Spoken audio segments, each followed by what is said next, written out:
Shalom. First and foremost, I want to give all praises, honor, and glory to Yahweh, Bahashem, Yahweh Shah, Bahashem, Makakudash, and double honors to the elders and apostles of Great Millstone, who rule well. Peace, love, and salutations to the hopeful elect. This is your brother Dawah from the Men of Valor campaign, Greenville, South Carolina, coming back with another video on sincerity and in truth, and Lord willing, it can be edifying. All right, from Reuters, getting right into it. All right, Cuba's national electric grid collapses, reasons unknown. All right, so they've been dealing with some rolling blackouts, but as of today, the entire country of Cuba has been plunged into darkness, man. So you got Havana, July 6th. Reuters, Cuba's national electric grid collapsed on Monday at midday. The country's grid operator said, leaving around 10 million people on the Caribbean island without power. Grid operator UNE said it was investigating the cause of the national blackout. Cuba has for months suffered from hours-long and more recently days-long power outages linked in part to a decrepit grid and the U.S. imposed oil blockade that has cut off the island's fuel supply. So, of course, you got America involved. It says the nationwide outage is more bad news for Cubans already exhausted from rolling blackouts that make it impossible for many to work or sleep in the Caribbean summer heat. Yeah. Cuba has frequently struggled to keep the lights on during a year-long economic crisis, but the communist-run government has entered unprecedented territory under increased pressure from the U.S. President Donald Trump. Nearly two-thirds of this country was already without power when the grid collapsed on Monday. So you already had people that were out, that were already in darkness. All right, these are signs of the times, man. And this also proves that, Jake, all right, hey, those Cubans, that's Jake, man. They catching hell. I want to start off here. We're going to get right into the scriptures because I had already recorded this video. And it only saved the last 3 minutes, man. We deal with these little things, but the word still got to go out. All right. So this is Isaiah chapter 45. In verse 5, it says, I am Yahweh, and there is none else. There is no power beside me. I girded thee, though thou hast not known me. Right? There's no power but Yahweh Bashem Yahweh Shai. Verse 6, that they may know from the rising of the sun and from the west that there is none beside me. I am Yahweh, and there is none else. I form the light and create darkness. I make peace and create evil, and evil means bad times. I, the Lord Yahweh, do all these things. So, the Lord creates darkness. All right. So best believe it was the Lord's sanction for all of Cuba to be plunged into darkness today, man. All right. And that also goes to the curses. All right. The Lord is judging the tribes. The Lord said that judgment must begin at the house of the Lord. You so-called Negroes, Latinos, and Native Americans and Jake that's in the Northern Kingdom, man, they're heavy into idolatry still to this day. All right. And that's why we ultimately can't, we can't pity them because, hey, the Lord is going to preserve the elect that's, in these situations. All right. But this is a precursor for what the Lord is about to do to America. Okay. The Lord said he forms the light, create darkness, or he forms the light. Yeah, he said he forms the light and create darkness. He makes peace and creates evil. The Lord uses Satan on the left hand side, but ultimately, the Lord has to sign off on it. And as of today, he signed off on it, man. Let's grab this. Deuteronomy chapter 28. In verse 28, it says, the Lord Yahweh shall smite thee with madness and blindness and astonishment of heart. And hey, Jake be dealing with all type of mental illnesses, which are just demons, schizophrenia and all that shit, bipolar disorder. Those are demons. Okay. Verse 29, it says, and thou shalt grope at noonday as the blind gropeth in darkness, and thou shalt not prosper in thy ways. And thou shalt be only oppressed and spoiled evermore, and no man shall save thee. Hey, that's a perfect, example of what's happening to the tribe of Manasseh right now in Cuba. Because it says they got at midday, they got hit with this, the entire damn grid went down. And they had already been dealing with rolling blackouts and shit, but now the whole grid has gone down. So it says, and thou shalt grope at noonday, man. You associate noonday, the highest point where the sun is the highest in the day, noon, midday. It says, as the blind gropeth in darkness. So they're dealing with the heat. They're going to have to deal with crime when it gets dark. And it says, and and thou shalt be oppressed and spoiled evermore. They're already in poverty. And now they have to throw, darkness into the midst. It says, and no man shall save thee. Because Trump definitely not trying to save him. He's trying to crush him, man. But that's going to, we coming to a time where the Lord about to get America.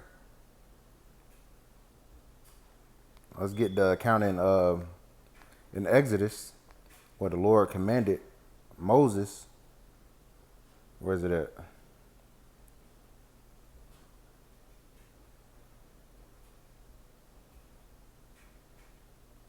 Yep. Exodus chapter 10. We're going to get right into it. Let's see. Yep. Verse 21, it says, and the Lord Yahweh said unto Moses, stretch out thine hand toward heaven, that there may be darkness over the land of Egypt, even darkness which may be felt. So the Lord has used darkness before, as a judgment, as a plague. And the Lord said he was going to smite Egypt again with plagues as before. But this time it's speaking about spiritual Egypt, spiritual Sodom, spiritual Egypt, where also our Lord was crossed out, crucified. So the Lord was dealing with Moses and he told him to stretch out his hand, to cast out a darkness that may be felt, man. Apparitions, demons in the midst. Verse 22, and Moses stretched forth his hand toward heaven, and there was a thick darkness in all the land of Egypt 3 days. And we haven't experienced anything like that, man. It says they saw not one another, neither rose any from his place for 3 days. But all the children of Israel had light in their dwellings, and that represented the elect of that time. Hey, because the Lord did all of this for Israel, only for them to still complain and murmur when they got into the wilderness. They wanted to go back to Egypt. And that's why the Lord is only dealing with the remnant this time. Hey, the Lord can have it to where, a situation like this goes down over here, but brothers have light in their dwellings. Okay, because having electricity go out is one thing. Think about it. Our whole lives are tethered to the electrical grid. That wasn't always the case. We didn't always use electricity, but now pretty much everything runs on this electricity. How we preserve our food. Most of us have electric stoves and shit. So if the power goes out, and I remember back when Hurricane Helene hit, I was out of power for 6 days. And after day 3 or 4, everything in your fridge, and freezer goes bad. So then you throw in food instability, man. And the Lord can decide not to turn the lights back on. Why? Because these people here are full of pride. And Jake know how to, adapt and dwell a little more than, these heathen do. But, hey, the Lord going to touch these heathens, man. He going to touch Esau. Your generators aren't going to be able to save you without bringing unwanted attention to your dwelling. All right, the Lord is saving the best for last, man. So let's get this. The Lord said he was going to smite Egypt with plagues as before. 2nd Ezra 15, we're going to go right to the point. This is 2nd Ezra chapter 15 and verse 8. It says, I will hold my tongue, or I'll start at verse 7. It says, therefore, thus said the Lord. Therefore saith the Lord, I will hold my tongue no more as touching their wickedness, which they profanely commit. Neither will I suffer them in those things in which they wickedly exercise themselves. Behold, the innocent and righteous blood crieth unto me, and the souls of the just complain continually. And we play that a lot. of the souls of the just. We're continuing to cry out to the Lord, like, Lord, get this devil out of here. You know, he fucking up the earth. Verse 9, and therefore saith the Lord, I will surely avenge them and receive unto me all the innocent blood from among them. It says, behold, my people is led as a flock to the slaughter. I will not suffer them now to dwell in the land of Egypt. Right, because Esau about to try to force his sea hip on us, man. You know, and we're like the woman, you know, that cried out when a man tried to take hold of us. You know, there's a law on that, and it's controversial. It's controversial. You know, these other camps want to take it, and it's simply a law.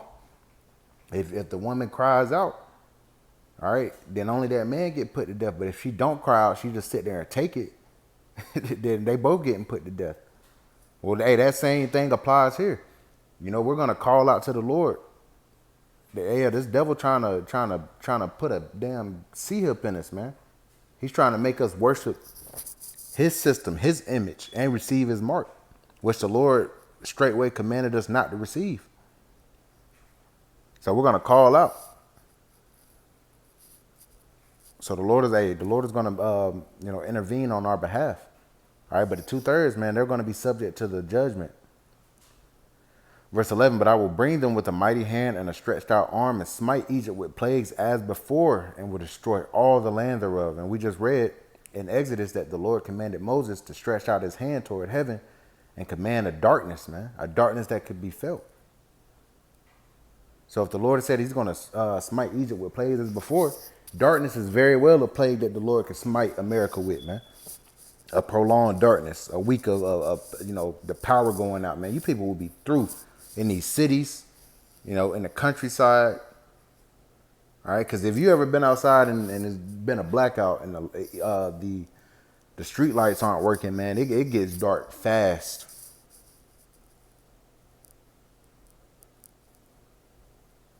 It gets dark fast, man. Verse 12, Egypt shall mourn, and the foundation of it shall be smitten with the plague and punishment that the Most High shall bring upon it. So,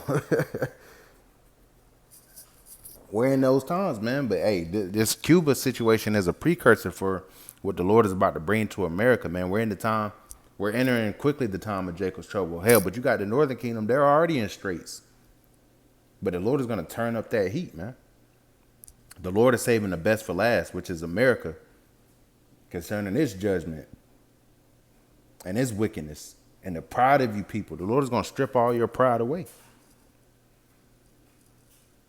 But not to get too long-winded on this, you know, I just wanted to bring this out. Again, you got Cuba that has been plunged, the whole country plunged into darkness.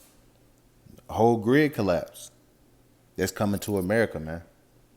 So, Lord willing, this is edifying. I'm going to give all praises, honor, and glory to Yahweh, Bahashim, Yahweh Shah, Bahashim, Rakakodash, and double honors to the elders and apostles of Great Millstone who rule well. Peace, love, and salutations to the hopeful elect. Till next time, Shalom.